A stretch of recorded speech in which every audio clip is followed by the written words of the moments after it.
చాలా ఫాస్ట్గా తిరిగేస్తున్నారు అన్ని చోట్ల. అసలు షార్ట్ టైంలోనే మీరు పబ్లిక్ రీచ్ అయిపోయారు. అది గ్రేట్ ఇష్యూ. ఎందుకంటే ఎన్నో సంవత్సరాల నుంచి ఉన్న వాళ్ళు కూడా చెయ్యలేనటువంటిది మీరు చేయగలుగుతున్నారు. ఎందుకని, ఎలా? ఒకటండి, మనకి హృదయంలో ఒక పని మీద ఆశ, నిస్వార్థంతో చిత్తశుద్ధితో దీన్ని చేయాలి అనేది మనకి జనాలకు దగ్గరగా తీసుకువెళ్తుంది. గత కొద్ది దినాలుగా ఈ సోషల్ మీడియా ద్వారా ఎస్పెషల్లీ టీడీపీ పార్టీ ఏం చేసింది అనేది, ప్రతిపక్ష నాయకులు దీని మీద ఎలా బురద జల్లుతున్నారు అనేది చూసినప్పుడు నాలో నేను చాలా మదన పడుతూ ఉండేదాన్ని. సో మాటలతో అనేకమైన పార్టీలు ఉన్నాయి, చేతలతో చేసి చూపించే పార్టీ ఏంటి అనేది. ఎస్పెషల్లీ బాబు గారు అంటే నాకు చాలా ప్రేమ, అభిమానం.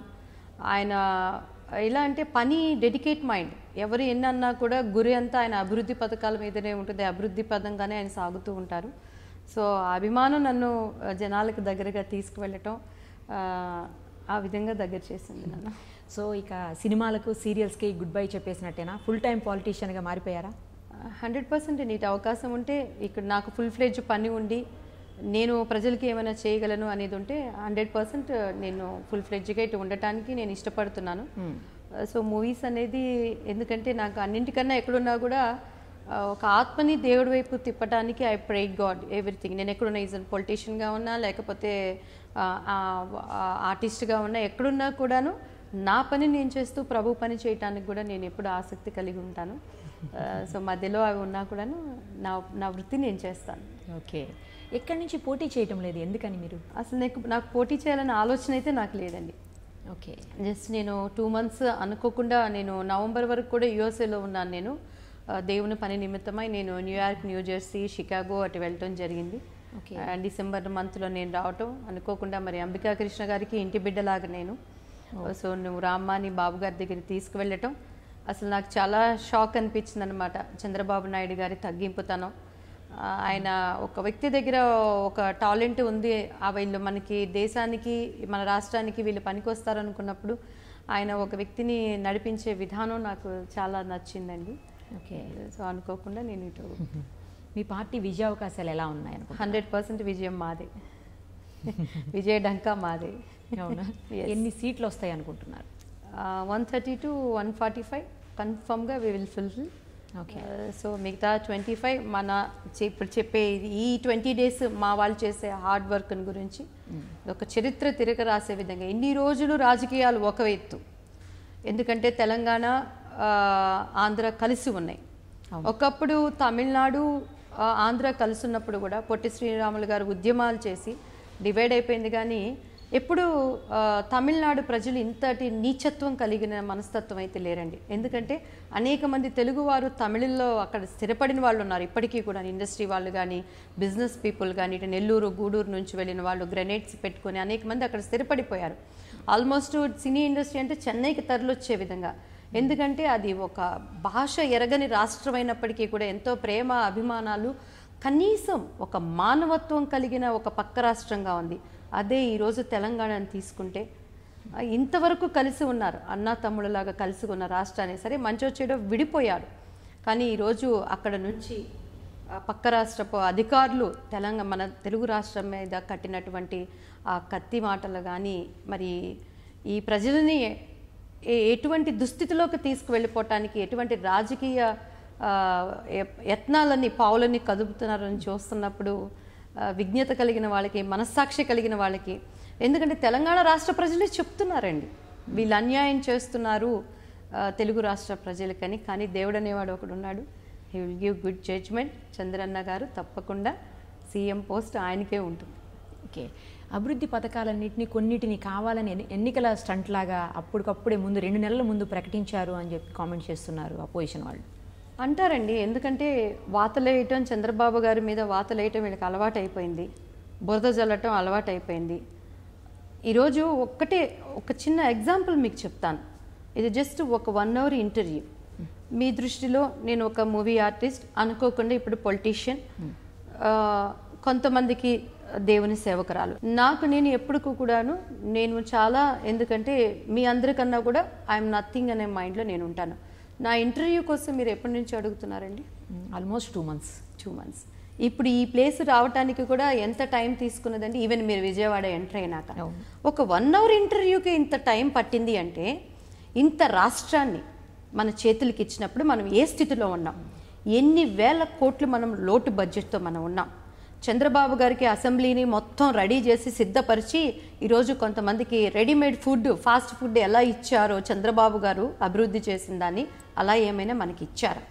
మనస్సాక్షి కలిగి ఆలోచిస్తే ఒక ఇల్లు కట్టుకోవాలంటేనే, ఒక ఇంటర్వ్యూ చేయాలంటేనే ఇన్ని నెలలు ఇన్ని టైం తీసుకుంది. ఇంత రాష్ట్రాన్ని అన్ని కోణాల నుంచి ఒక చెట్టు కింద ప్లీడర్ లాగా ఒక సీఎం పోస్ట్కి ఆయనకి ఇచ్చినటువంటి దాన్ని దీన్ని స్టెప్ బై స్టెప్ తీసుకురావాలి అంటే ఎంత టైం పడుతుంది? మోడీ గారు మరి ప్రత్యేక హోదా అని ఎటువంటి భ్రమలో పెట్టి మనకి తర్వాత దాని ప్యాకేజీని మార్చి ఎటువంటి మైండ్ డైవర్షన్ చేసి నడిపించారు. వాళ్ళ హృదయంలో ఏముందని కనుక్కోవటానికి చంద్రబాబు గారికి ఎంత టైం పట్టింది? తర్వాత ఆయన తీసుకున్న నిర్ణయం ఏంటి? ఎలక్షన్స్ స్టంట్ వేయాల్సిన అవసరం ఆయనకు అవసరం లేదండి. ఎందుకంటే ఆయన బాధ్యత కలిగిన నాయకుడు, ఆయన శ్రమపడే నాయకుడు. ఈరోజు ఎంత ఫూలిష్నెస్గా మన రాజకీయ పార్టీలు మారిపోయినాయి అంటే సింబల్స్ని గుర్తుపెట్టుకొని విమర్శలు చేసే స్థితికి వస్తున్నారు. ఈరోజు నీ ఫ్యాన్ గుర్తే తీసుకుందాం, గిరా గిరా తిరుగుతుంది అంటున్నారు, సైకిల్ ఇరిగిపోయింది అంటున్నారు. దానిని చెప్పాలి అంటే మా దగ్గర చాలా సంస్కారవంతమైనవి ఉండండి. ఈరోజు ఫ్యాను స్విచ్ ఎవరి చేతిలో ఉంది, ప్లగ్ ఎవరి చేతిలో ఉంది, సైకిల్ ఎవరి చేతిలో లేదండి. సైకిల్ నిరంతర కష్టానికి, శ్రమకి చిహ్నంగా ఉంది. కష్టపడేవాడికి ఎక్కడున్న జయం ఉంది. సో మా చంద్రన్న కష్టపడే స్వభావం కలిగిన వాడు. ఛాలెంజ్ చేసి చెప్తున్నాను, ఈరోజు ఈ ప్లేసే కాదు, అసలు తెలియని ప్లేస్లోకి వెళ్ళి మా చంద్రన్నను పెట్టినా కూడా అభివృద్ధి అంటే ఆయన చేసి చూపించకండి. అది చంద్రన్న సత్తా. చాలామంది పార్టీలు జంపింగ్స్ చేస్తున్నారు. ఈవెన్ మీ పార్టీలో టికెట్లు అనౌన్స్ చేసిన తర్వాత కూడా జంపింగ్స్ చేసేటువంటి పరిస్థితి ఉంది. అసలు వీటిని ఎలా అడ్డుకోవటం? ఈ జంపింగ్స్ మీకు నెగిటివ్గా మారుతాయి కదా మరి? ఒకటండి, ఈరోజు నా కుటుంబం, నా ఇల్లు ఉంది. నా ఇంట్లో ఏ ఇంట్లో అయినా ఒక దోశ వేస్తాము, రంధ్రాలు లేని దోశ ఎవరింట్లో అయినా ఉంటుందా? సో కుటుంబంలో ప్రాబ్లమ్స్ ఉంటాయి. కుటుంబంలో ప్రాబ్లమ్స్ ఉన్నాయని కుటుంబాన్ని వదిలిపెట్టి బయటికి వెళ్ళిపోతే వాల్యూ ఉంటుంది. సో పార్టీ అన్నాక ఏదన్నా ప్రాబ్లమ్స్ ఉన్నా, కష్ట నష్టాలున్నా, ఒక తండ్రి లాంటి వ్యక్తి ఉన్నాడు అనే ఒక భరోసాతో మనం ఉండగలిగినప్పుడు అక్కడ ఏమడగలుగుతాం. ఇప్పుడు చంద్రబాబు గారు దేవుడు వరం ఇచ్చినా పూజాడు వరం ఇవ్వడు అనే స్థితులు చాలా మనం చూస్తున్నాం. చంద్రబాబు చుట్టూ కూడా దొరబాబుల్లాగా చలామణి అవుతున్న దొంగబాబులు కూడా ఉండొచ్చు, ఏమో మనకు తెలియదు. నేను ఇప్పుడు 2 months బేబీని టీడీపీ పార్టీలో, ఐ డోంట్ నో మరి వాళ్ళు ఎందుకు వెళ్ళారు. ఏదైనా ఉన్నా కూడా చంద్రబాబు గారిని అడగచ్చు, ఎందుకంటే ఆయన న్యాయం కలిగిన మనిషి. న్యాయం అయిన వాళ్ళకి ఎప్పుడు ఆయన అన్యాయం చేయడు. ఒకవేళ ఆయన మనకు అన్యాయం చేస్తున్నాడు, మనకు అది ఇవ్వలేదు అని అంటే మనలో ఏదో మైనస్ ఉంది.